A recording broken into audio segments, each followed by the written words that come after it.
Yeah, one of my one of the ones that I find the most interesting about those conditions that result from a breakdown between what your brain wants and what your brain is trying to do and what your brain actually gets is called phantom limb, which is when you lose part of your body, more often than not an arm, and your brain I thought it was 50-50, you told me it's actually more than 50% of the cases.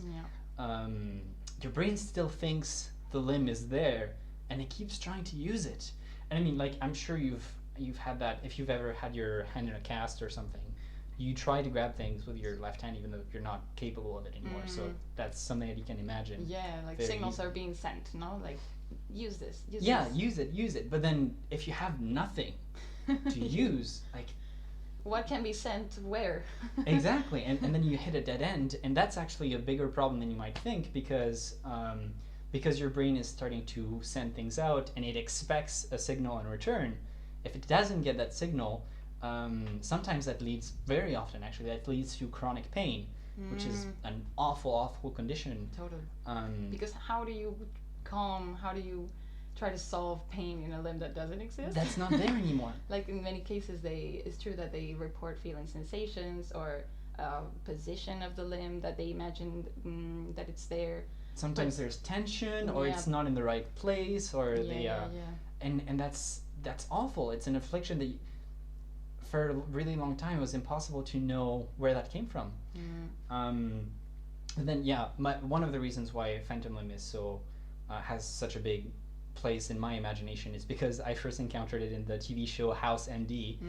And the funny thing about that is that most things are very romanticized on House MD. Like, they exaggerate things.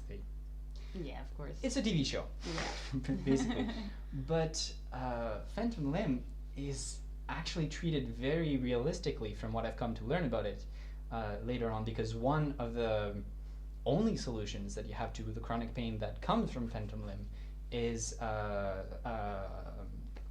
what sort I'm looking for. It's not a treatment, it's a process that involves something called a mirror box, which is a box where you can put both of your arms into, so one arm and then what remains of the other arm, which tricks you into thinking that both of your arms are still there, because say you've lost your left arm from, like, down here or something, from your forearm, then if you put both of your hands in there and you look only to the one side, you can see the reflection of your right arm and interpret it as your left arm. Yeah.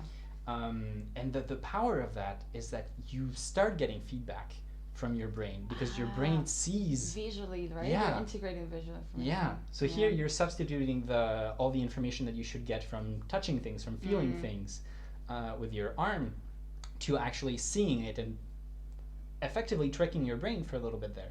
But that actually can unlock the pain that is built up in your... Because it's no longer error. Your brain is no longer having to deal with all this incomprehension. Yeah, it releases that. And I mean, eventually your brain learns to use what it's got and what it doesn't have anymore. So these are things that are fixed in time, but if it keeps sending error signals, then that's a problem. Sometimes also, like, it could be that you feel like you have too much tension in the thing, and your brain normally, like, your autonomic system will make sure that you don't do stupid shit like crush your own teeth with the power of your jaw, because that would be a very bad idea and that would not fare very well for yourself. But if your brain is malfunctioning, it's not capable of doing that. So imagine you're, like, basically trying to crush your own fingers with your fist on an arm that you don't have anymore. Yeah. So that's what the power of the mirror box is, and I find that absolutely fascinating that you can have this happen. So in this case, it would be like, this condition would be revealing something like, okay, the brain has this mechanism which is independent of whether, or doesn't need a hand, a limb, a body part that's actually there to actually build the sense of having this limb, so a sense of ownership, of owning this part of your body and acting and sensing with it. What it needs is some information that tells it that it is there, not it actually being there. Is having that information is the most important part here. And yeah, that's the power that visual integration, the integration that the information that you get through your eyes and that you can process very easily because we're such visual creatures. The power of the things that it can do, like even out of things that literally don't exist. Totally. So that's absolutely crazy. There's also the reverse case, no? Like alien syndrome or alien limb would be when your body actually has that limb. It's not missing, but the sense of ownership, the sense of you thinking, feeling that that limb is yours and a part of you is missing, you know? So there are patients that describe a feeling of not owning their arm and being actually very uncomfortable with it. But it can also extend to not only being there, not only owning it, but actually the alien hand doing things. So it becomes like this anarchic limb, anarchic hand with patients with some concrete brain injuries start experiencing movement in their limbs and their hands, which start maybe moving chaotically, or sometimes doing very organized actions like grabbing things or picking up stuff. Yeah, so it makes it feel like either your limb knows things that you don't, or it has a will of its own. Yeah. Or even if it doesn't have a will of its own, it's not your will. You're not the one deciding things anymore. And that's, again, another case of like your sanity slowly slipping away, which is that you can lose control of part of your body. And that, as far as I know... Not be you who controls it, which is our original question. Yeah. And who controls it? Well, it used to be you. And presumably it is still you, but you don't think so anymore. And that's kind of strange. And so, if I'm correct, that usually comes with from some sort of disconnect between your hemispheres, or at least disconnect between the part of your brain that plans, that has goals in mind and wants to do things, and the part that actually controls your body. Because, like you mentioned earlier, we have contralateral control of our body, which is like your motor cortex on the left side controls your on the right side of your body, and vice versa.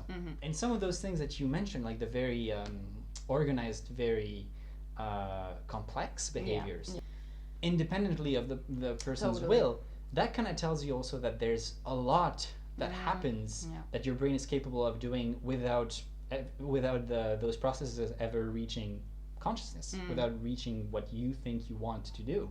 Yeah, or without needing the conscious intention, right, of setting yourself a goal and setting yourself the order of doing this action. It just can happen automatically, like putting on some glasses. Now there's this well-known utilization behavior where whatever you see, because this is in people who have lesions in some control centers who can't refrain from doing things sometimes. So it's another way of alien limb where.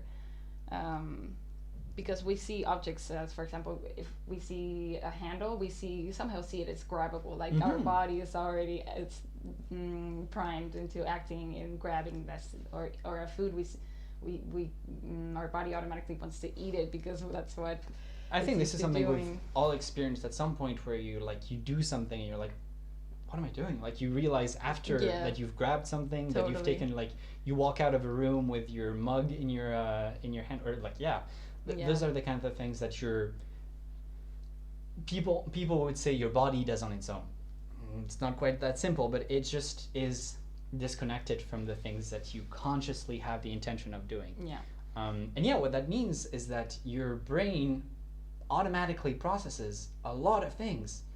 And it's going to decide, okay, well, this is, like you were saying, this is grabbable, so we can grab it. And usually what you do is that you refrain from doing that, because you think to yourself, well, now's not the time to eat an apple, or I'm already wearing the one pair of glasses, I don't need to wear another pair of glasses on top, which is the utilization behavior I rudely interrupted you when you were trying to explain. So normally your brain has a system that allows you to decide what you're going to do about that, but sometimes it doesn't work like that. It goes broken. And how, because what would be the difference between an action that apparently your body performs and an action that you feel like you perform? There's a model that explains this very well. It's it has to do with prediction, and it has to do with our intention with when we mean to act in a certain way, our body automatically displays this prediction of not only how, not only what we want what we want to happen in the world, because that's why we will use our bodies to achieve that, right? Whatever action and change, but also how where our body parts will be, how they will move, how it will feel. Yeah, what it should feel like, right? And Yeah. I like the example of the light switch in this scenario, because you've got a really nicely set narrative that you construct out of this. You know you're gonna raise your hand, you're gonna come in contact with the light switch, you might feel the tension from it, you will overcome that tension, you might hear a click, and then the light will come on. And so the model that we that has some traction in the field right now is called the comparator model, which is that your brain is going to create predictions of what it thinks is going to happen based on what Your plans and your on what you're planning to do. Exactly. Yeah. Plans is the right word. And then what it's going to do is it's going to check whether those predictions are borne out. And if they aren't, then it's going to send an error signal. It's going to say, hey, something is wrong, we need to figure out what it is. And that can happen at any sort of level, where it can be like, okay, I'm going to move my hand, and then your hand doesn't move, and then that's a major problem, kind of thing. Yeah. Or it can happen at a much more abstract level, where you try to turn on the light and the light doesn't turn on, and then you start asking yourself why the light's not turning on, if you need to change the bulb or anything like that. Yeah, or you could be in the dark and like popping the wall, and then if you predict you're gonna reach the light but you're not reaching it, then an error signal is sent to your brain. Hey, move a little bit forward, because you're not touching the switch that you predicted you were going to be touching. So you update that information, and so until you reach your action and your goal. And like the case the example you said, you turn on the switch, it doesn't work, and imagine the switch, it turns on a different light or a different function of the house or whatever, and because that was not what you predicted, all of a sudden it wasn't your intention. And that's how we precisely how we speak, like, no, I didn't do mean that. To, yeah, exactly. Like it's almost like if I didn't do it, because that wasn't my intention in the first place. I mean, of course we so did it any now, breakdown along that long process, that long cascading process, really, anything that can come down is going to disrupt your your agency, what you feel you're doing. Exactly. And that's kind of what happens in schizophrenia, where you do things, but you stop interpreting things. You start interpreting those acts as your own. You think that there's something else going on. Yeah, like you interpret other types of information because the internal model, the internal mechanisms of prediction of your own actions and your sensory information do not work that well, and so the illusions of influence and thinking that it was someone else that was introduced in your head, or someone else that points in, kind of conspiracy thoughts can arise way more easily. Because you need an explanation, right? Yeah. And then you were saying just now, there's usually that explanation comes in the form of, I'm going to do this, then it's going to create those consequences, etc. So you seamlessly figure out what's going on. But yeah, in some cases of schizophrenia, that is the part of the process that is disrupted, and you're not capable of thinking ahead to those consequences. So when something does happen, you have to look back and look for some answer, any answer. Exactly. All of a sudden it's mysterious, and you just hold on to whatever you can find, right? Yeah. But they are crazy.